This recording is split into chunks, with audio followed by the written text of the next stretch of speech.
حد میں حضرت عمار بن زیاد رضی اللہ تعالی عنہ کے دل میں ایک کافر کا تیر آ لگا۔ حضرت عمار لڑکھڑا کر زمین پر گر گئے اور دل پر ہاتھ رکھ کر اللہ سے عرض کی کہ الہی مجھے اپنے محبوب صلی اللہ علیہ وسلم کی زیارت کر لینے دے، پھر میری جان نکلے۔ چنانچہ زمین پر گرے ہوئے ہی آپ نے اپنی نظروں سے حضور کی تلاش شروع کر دی اور آپ نے دیکھا کہ حضور تھوڑی دور تشریف فرما ہے۔ چنانچہ آپ زمین پر گھسٹتے ہوئے آہستہ آہستہ حضور تک پہنچ گئے اور پھر اپنا منہ حضور کے قدموں پر رکھ دیا اور اپنے رخسارے حضور صلی اللہ علیہ وسلم کے تلووں پر ملتے جاتے اور یہ کہتے جاتے، فزتو برب الکعبہ، فزتو برب الکعبہ، یعنی رب کعبہ کی قسم میں اپنی مراد کو پہنچ گیا، رب کعبہ کی قسم میں کامیاب ہو گیا، میں اپنی مراد کو پہنچ گیا۔ اور پھر حضور پاک صلی اللہ تعالی علیہ وسلم کے قدموں ہی میں جام شہادت نوش فرما لیا۔ اس سے کیا بات سمجھ میں آئی کہ صحابہ کرام علیہم الرحمت والرضوان کی سب سے بڑی مراد یہ تھی کہ محبوب کبریا حضور احمد مجتبیٰ محمد مصطفیٰ صلی اللہ علیہ وسلم کے قدموں پر جان نکلے۔ شاعر کے بقول یوں کہیے کہ نکل جائے دم تیرے قدموں کے نیچے، یہی دل کی حسرت یہی آرزو ہے۔ معلوم ہوا ان پاک لوگوں کی بہت بڑی شان ہے اور ان سے محبت رکھنا محبوب کبریا صلی اللہ علیہ وسلم سے ہی محبت رکھنا ہے۔ اور دوسری بات یہ ہے کہ میدان وحد میں مسلمانوں کی ایک لغزش سے وقتی طور پر مسلمان مغلوب ہو گئے اور دونوں طرف سے کافروں کے بیچ میں آ گئے، جس کی وجہ سے ادھر ادھر پریشان دوڑ رہے تھے۔ حضرت انس بن نضر رضی اللہ تعالی عنہ نے دیکھا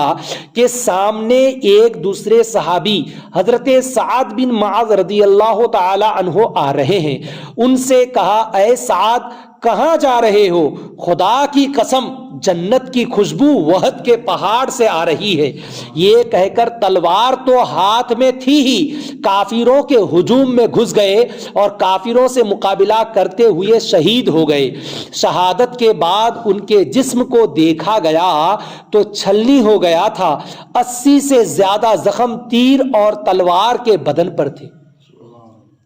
اس سے بات کیا سمجھ میں آئی کہ جو لوگ سچی طلب اور اخلاص کے ساتھ اللہ کے کام میں لگ جائیں ان کو دنیا ہی میں جنت کا مزہ اور جنت کی خوشبو آنے لگتی ہے۔ انصار مدینہ کی ایک عورت کا باپ اور شوہر اور بھائی تینوں جنگ وحد میں شہید ہو گئے۔ وہ عورت لڑائی کے حالت معلوم کرتے ہوئے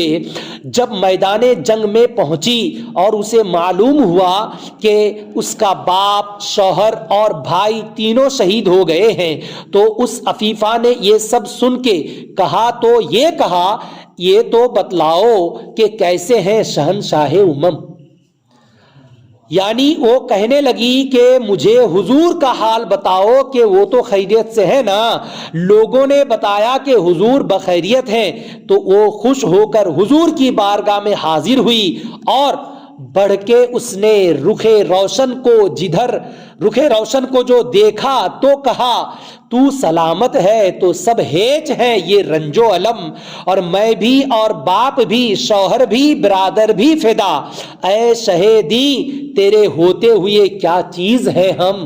یعنی یا رسول اللہ ہمارے رنج و علم اور ہم سب کچھ کوئی معنی نہیں رکھتے، اگر آپ صحیح و سلامت ہے جنگ میں تو ہم بھی صحیح و سلامت ہیں،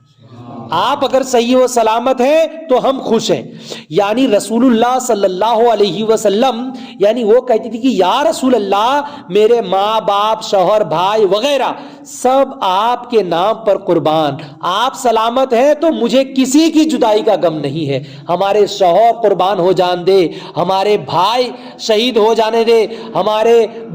بیٹے شہید ہو جانے دے، کیا بھی فرق نہیں پڑتا، یا رسول اللہ آپ سلامت ہیں تو ہماری جان سلامت ہے، آپ سلامت ہیں تو دنیا سلامت ہے، آپ سلامت ہیں تو سب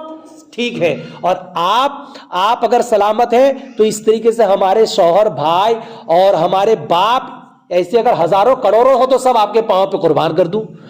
اس سے سبق کیا ملا کہ صحابہ کرام رضوان اللہ تعالی علیہم اجمعین کے دلوں میں حضور کی کچھ ایسی محبت تھی کہ ان پاک لوگوں کی پاک عورتیں بھی محبت رسول کے سامنے دنیا بھر کے رشتوں کو ہیچ سمجھتی تھی، یعنی کچھ بھی نہیں سمجھتی تھی دنیا بھر کے رشتوں کو۔ پھر آج جو مرد بھی محبت رسول کو نظر انداز کر کے رشتہ داریوں کو ملحوظ رکھیں اور شریعت مصطفیہ کی پرواہ نہ کریں، کس قدر بد نصیب اور ناعاقبت اندیش ہیں۔ یعنی ہم لوگوں کو چاہیے اپنے رشتہ دار، اپنی مال دولت، عزت آبرو، شہرت، جو کچھ ہے سب کچھ رسول پاک کے نام پر قربان کریں، اسی میں کامیابی ہے اور اسی میں دنیا کی بھلائی ہے۔ اللہ پاک کی بارگاہ میں دعائیں ہیں، یا الہ العالمین حضور پاک صلی اللہ علیہ وسلم کے صدقہ طفیل ہم لوگوں کی اس مختصر سی محفل کو اپنی مقدس بارگاہ میں قبول و منظور عطا